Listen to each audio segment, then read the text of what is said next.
Grown food. Grown food. ASC got produce. ASC about to go cool. Welcome to the Appetite for Change Food Moves the World podcast. I'm your host, Nicole Powell. I am the Community Cooks Manager at Appetite for Change.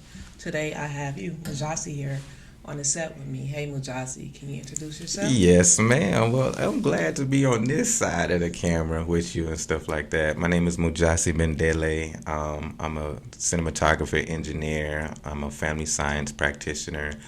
I'm a associate professor at Concordia University, so that's just a few of the hats. But my primary roles, the one that I enjoy the most and put my most work in, is that I'm a father.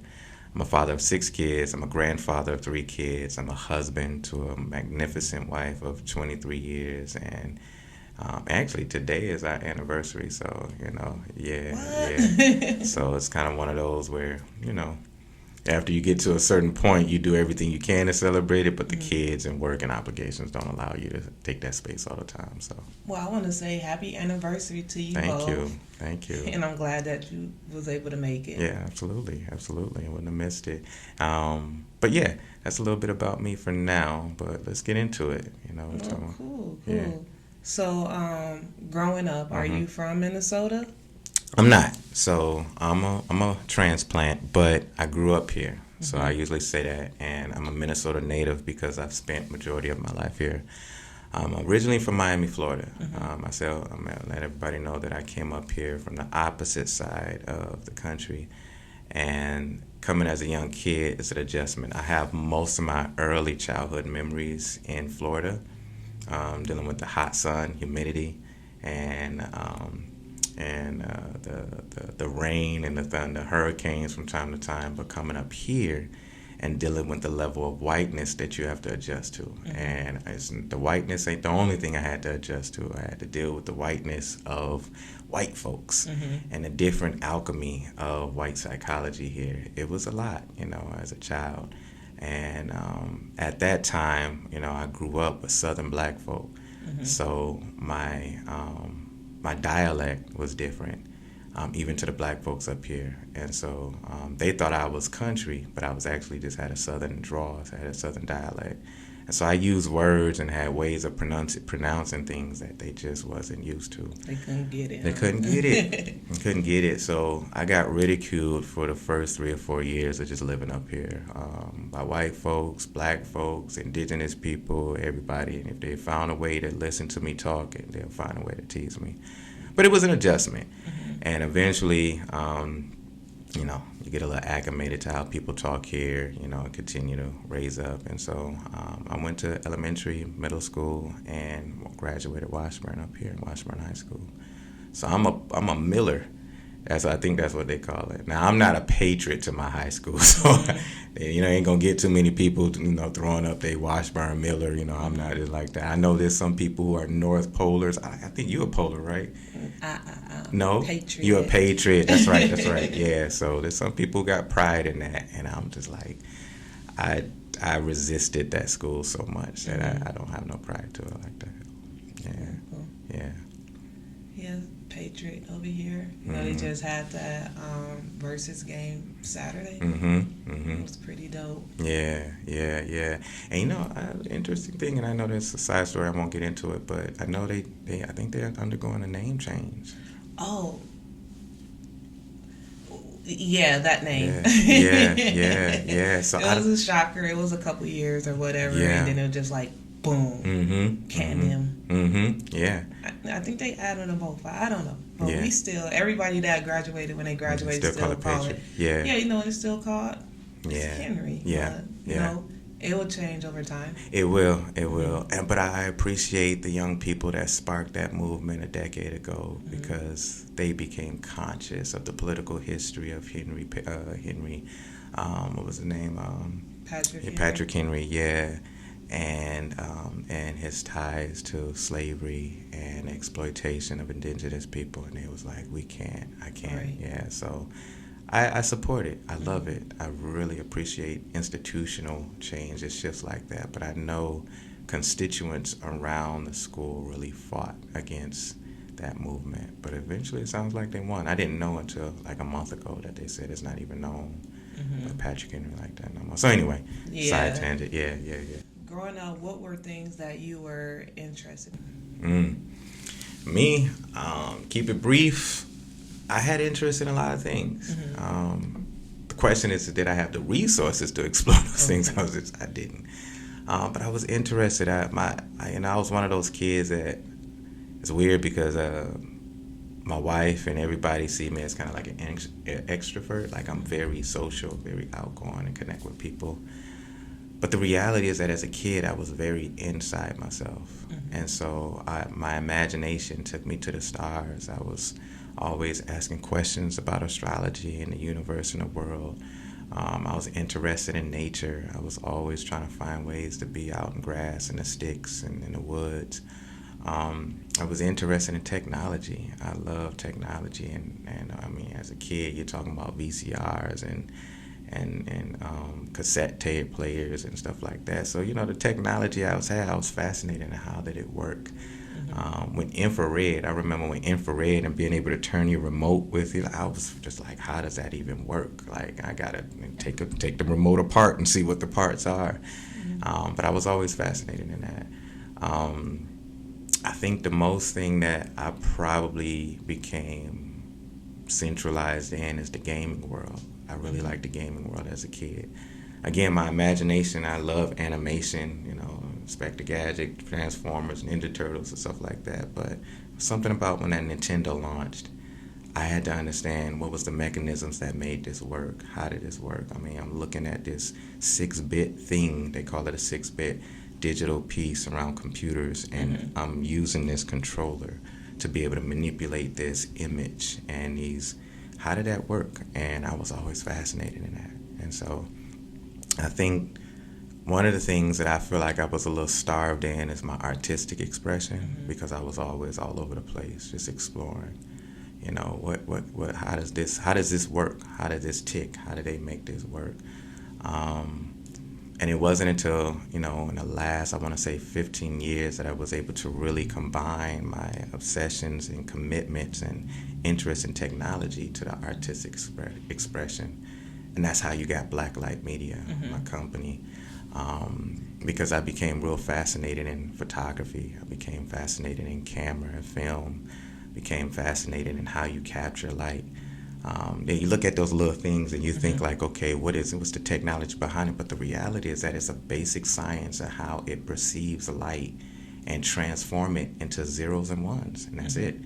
And there's a whole Bayer system and all these sensors and how it does it, but it's literally just looking at light and turning that light into zeros, a whole bunch of combinations of zeros and ones, and then re-encrypting it into showing a certain type of color display on a monitor. And it's a basic physical principle, but the whole technology and how fast it does it, how much it does it, and how quick and the accuracy, that's the fascination for me. But it's also the ability to be able to use that to capture real moments and tell stories and tell narratives. And over the last decade or so, I became real fascinated in that, and that's why I do what I do with Blacklight Media. Yeah, I'm like, I would never think that far into it, right? But I like that, so I had to figure out the why and how. And I hear you. Did you take apart that controller? I did. Did you get in trouble? I did. No, I didn't get in trouble because I managed to take it apart and put it back together without him even knowing. So I grew up with my father. My father was a single parent. My mother decided parenting wasn't for her, so she walked away when I was 6 or 7. My sister was like 12. My brother was like 4. My other brother was 2. My mother said motherhood is not for her. And so I grew up with my father, and so the little bit that we was able to get him, I remember Nintendo, when it first came out, cost $104 and something cents. And that was a lot of money for him at that time. And so I remember he borrowed money from his close friend Howard. He borrowed money from my Uncle C just to get the money up to that. And so the last thing that he needed to know about is that I took this remote apart just to see what it looked like on the inside. So a few months afterwards, I got fascinated. I found a screwdriver, and I said, I gotta see this long wire going to this thing. You plug it in. Why is it that this works? So I took it apart, looked at the components, didn't fully understand what it was, but I managed to keep everything back in place and put it back together, and it still worked. And so I think I became a little bit more, fixated on seeing how some of these things work. I think the only thing I would say I was interested in when I was younger was the radio. I was like, how do you get little people in here? Like, how are they in this box? Like, what is it? Like, but I knew not to take apart that radio sitting in the kitchen above the microwave. Yeah, because they was going to come after you for that. Yeah. But yeah, it's just like, how do things work? But, like, okay, I wonder how that worked, but not to the depth of it. In the VCR tapes, or when they get on track and they have to open it up and realign it. Like, what if I just cut this? But you really could, right? Yep. And it'll just disappear and it'll still play. That's right. So I think I probably kind of told on myself with that, but it still worked. Yeah, that's right. You can't scratch a DVD, but you can cut the, what is that called, the film? The film, yeah. The VCR tape. And put it back together, and it may chop up some of the, and that little film thing is just magnets. It's just a strip of magnets, yeah. It's just like this little, it's a way to be able to encode magnetic adjustments of different pieces that takes the shape of different encryptions. And it's an old technology, and when you look at, I can't remember how far film and magnetization go back and what type of devices that they use it for, but they used it in many different ways. And so I think it's one of those where when you look at how technology has evolved, the film inside of cassettes and VHS, that comes from an existing type of technology, and that technology comes from an existing type of technology, and it goes back to these different devices and stuff like that. Like, I didn't know that, like you said, it's all based off lights and numbers. And I'm just like, magnetization, everything that we see in technology comes from the physical world, the physics. It's always some type of physics behind it. It's dealing with some chemicals, it's dealing with some rules of how laws, or operational natures of laws and stuff like that. It's all combination of these things in so many different ways. So anyway. You're not a science teacher? No.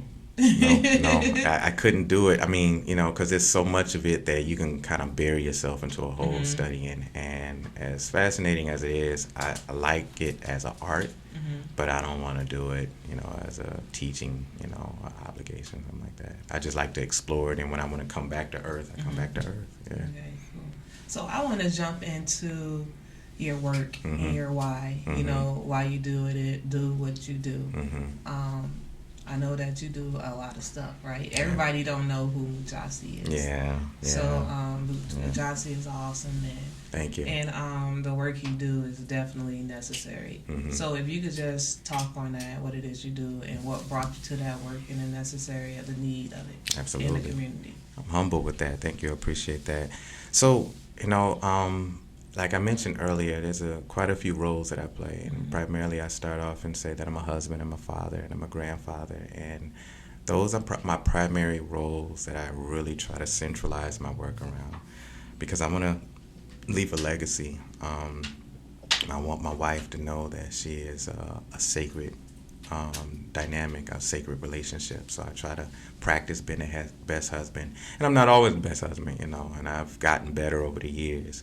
But I practice that. I practice being a good father and what that looks like, and that's a continuous practice, because you're raising little human beings to become engineers of your name and your legacy and your genetic coding too. So I gotta make sure that they doing the right thing, and my grandchildren as well too. But outside of my family heart and my family center, I run a company called Black Family Blueprint, which is a parent education program and coaching program that focuses on Black family development and building social capital for Black families.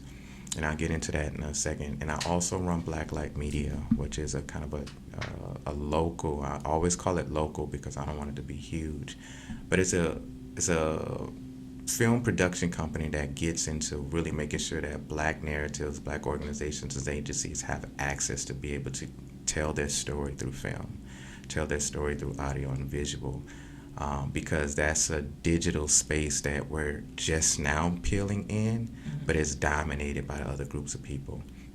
So oftentimes, which is good, and I'm glad to see my brother here running this space, because that's encouraging me to know that there's people out here who got studios, who got treated rooms, who got cameras, great audio equipment to help be able to put podcast situations on like this.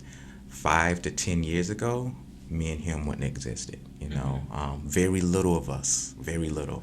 And this, to the degree, there's other people in these spaces, but when you have us here, we're more likely to tell our narrative, to tell our story with more accuracy, with more validity. We're more likely to get access to these type of spaces, to be able to curate how we want to display this on social media and to the community.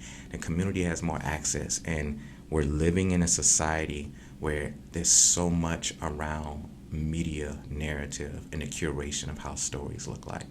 If we're not engaging and occupying that space and creating institutions in it, then someone else is always going to tell us our story. And we already deal with 200 plus years of the centralization of dehumanized stories that come from whiteness, controlling our narrative and curating how we understand ourselves. So we have to get into spaces like that. And so that's what Blacklight Media is. It's just helping to provide that little space, a drop in the bucket of those who's doing that work, such as my brother. And so I do this. Going back to the family science work, I started in youth development. I give all credit to my mentors who was significant for me when I was in high school and I wasn't on the right path. I just wasn't well. I was a typical kid coming out of the community and who didn't have a lot of stuff going for him. And the trajectory was already painted. But it was Ed Irwin, it was Tony Byers, it was my English teacher, Belinda Green, it was my big sister, Shayla Lindsay. It was several people who said, I'm going to spend time with this kid, and I'm going to help him, I'm going to support him, I'm going to help him develop kind of an orientation for himself. And they did the best that they could, because, there was a lot of struggles there. But eventually, through just having their light, even when I was in my darkest moment, having their light memory of what they implanted gave me enough to say I got to do things differently. And so that shifted me in the work of working with young people and youth. And I spent about 15, 20 years doing youth development. I'm going to say 10, 12 years. Doing youth development, just working with young people, building leadership, helping them to develop their voice, building relationships, creating mentoring programs, getting them access to different spaces, working in organizations, establishing partnerships, just really and it didn't pay, but the passion was there. The seeing the young people and seeing my projection of who I was in them and knowing that this is essential in order to build on our community. It led me and my wife into family work because we realized we can build relationships with them and we can affect them in a certain way, but they're going home and coming back to us and telling us stories about their parents having a chemical addiction, someone not being there, sexual violence, community violence, all of these different things that they was grappling with, and the family components wasn't there to really hold them in their development, hold them in stability, hold them in their wellness. And so my wife and I said, there's another component we have to look at this. And we couldn't figure it out at first. But eventually we looked at some resources. And my wife, she's just brilliant and creative like this. She found this program in family science, and she went for it. And I wasn't with it. I was trying to go off in academia and become a history teacher, and because I love history.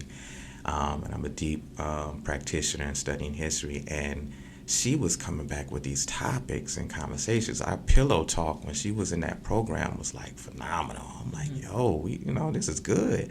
And she was challenging me to think about the young people that we were working with from a more family systems perspective. And what that means is that every child is a manifestation of the family. All the problems in the families, all the resilience in the families, all the complications of the families, they're the product of that, the continuous product of that. When you don't address that institution, all the work you're putting in that one individual child can have an impact, but it has less of an impact unless you engage that full family system. And I became a convert. I started to realize why she was doing this and how effective she was in going in this journey. So I enrolled in the program too, and it was over at Concordia.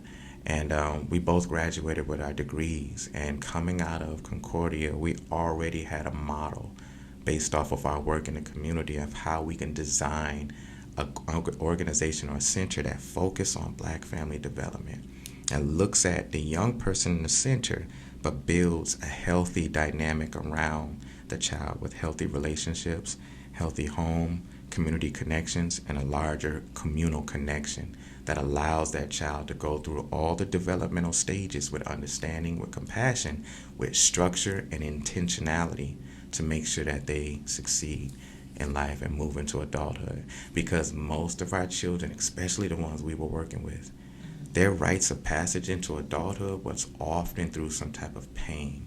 It was often through some type of adversity, some complication. Like my brother, Dr. Brandon Jones says, a lot of our young people, especially Black men, we move into fatherhood through trauma because we didn't have a blueprint. We didn't understand what fatherhood looked like. We didn't even have our manhood really constructed. And now we're told that we got a baby on the way. And that period is not a gestation, you got my point. It's not a period of us building and preparing and planning. It's usually a period of us being afraid, scared, and trying to figure things out and not knowing what to do. And so we see a lot of our young people move into adulthood through those type of processes and kind of things. And we said, that's not Black. That's trauma. That's a collective trauma. That's a depreciation. That's a devalue. That's a lack of preparation for our young people's success. How do we do this differently to where we build on what we've done well, but introduce some new things to help our young people transition into adulthood? And we design Black Family Blueprint to answer that call. How you build relationships from the child. When the child is in the womb, how do you build relationships? How do you establish the home around it? How do you understand the developmental stages of that child? How do you build healthy self-teaching models, what we call discipline, but self-teaching models to where that child becomes able to teach themselves on how do you build character? How do you build morality? How do you ritualize these things? How do you create routines? How do you keep a healthy dynamic with that child throughout this whole process? How do you build their entrepreneurship? How do you build, some type of financial success with them, even if we don't have financial resources right now? How do we get them to envision that? And see, these are the things that they're answering the call of where our community at, but we only think about it in certain times and certain spaces and not in depth. And we go in detail with Black Family Blueprint. We focus on what discipline looks like, what a cultural, healthy environment looks like, what parent partnership look like, what building relationships, developmental connections. There's a lot of things we go through with our children that are, for the most part, developmentally appropriate. But the messages that exist sometimes in our Black family patterns is that those things are hurtful, harmful, and disrespectful. And in reality is that, they come off disrespectful because we interpret it that way. That's our model to understand the parent-child dynamic. But it's actually developmental for them to push back and challenge in this way because they're developing their autonomy, they're developing a voice, they're renegotiating roles, and we're preparing them for the world around them. And so we do have to make sure there's structure and intentionality around them and make sure they understand the moral code of our home. But we also have to have space to be able to allow our children to flower and to explore some of these boundaries with them so that way they can become whole, healthy individuals going into this world. Because Black Family Blueprint, and this is my piece, I'm in it to create Black soldiers for Black people for our Black survival, period. And that starts with the family. I need young boys to grow up and be prepared fathers and husbands and contributors and engineers of a black nation. I need young girls to grow up to be women with that focus, and that starts with the black family. They're not going to get it in the community center, so to speak. They're not going to get it in college. It's not going to show up in the high school. It starts and is only owned with the black family. And I'll stop there. Look at it. Drop mic. When is those classes? Are they private? Are they group sessions? Like, what are the dates? And, because that's definitely necessary in information. Absolutely. You just dropped here all that knowledge. You're like, yeah, all that. Absolutely. All that. Yeah. We need that. I hope so. And I'm sitting here like, yeah, we definitely need that. I hope so. So you answer so many of my questions without me even asking them. That's why I'm just sitting over here silent, just taking it all in. Nice. Everything, right? I appreciate it. Because I'm just like, wow, that's it. That's what I was going to ask. Yeah. That too, right? So, with that being said, that was a whole, we're going to have to do a part 2. Okay. But with that being said, I always have a question. And you kind of already answered that. Okay. I can expound. Your legacy, right? Mm-hmm. We're out of here, right? Yeah. Whenever our clock comes. That's right. But we always want to what am I leaving behind? What do you want to be remembered for? My father, my godfather, who I spend time with every week, Professor Mahmoud El-Kati, he's one of the things he teaches from his mentor, Dr. John Henry Clark, is that we have to establish institutions. Institutions is how we survive into the next generation and the generation afterwards. And so for me, my legacy is not so much about remembering me. I was telling my wife yesterday, I don't want no street named after me. Don't name no building after me, especially if it's sitting in a community where most of the home ownership is owned by other people and my people don't have no own home ownership, where there's violence there, there's drug trafficking there. No, don't name no street after me. That's embarrassing. That means that I didn't do the work to establish the proper legacy for my people to be thriving.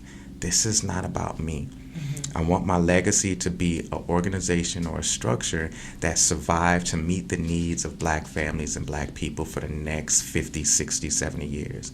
I want my legacy, especially my children, to be able to know that we have remembrance of who our collective identity is. I am an African descendant here. I'm black.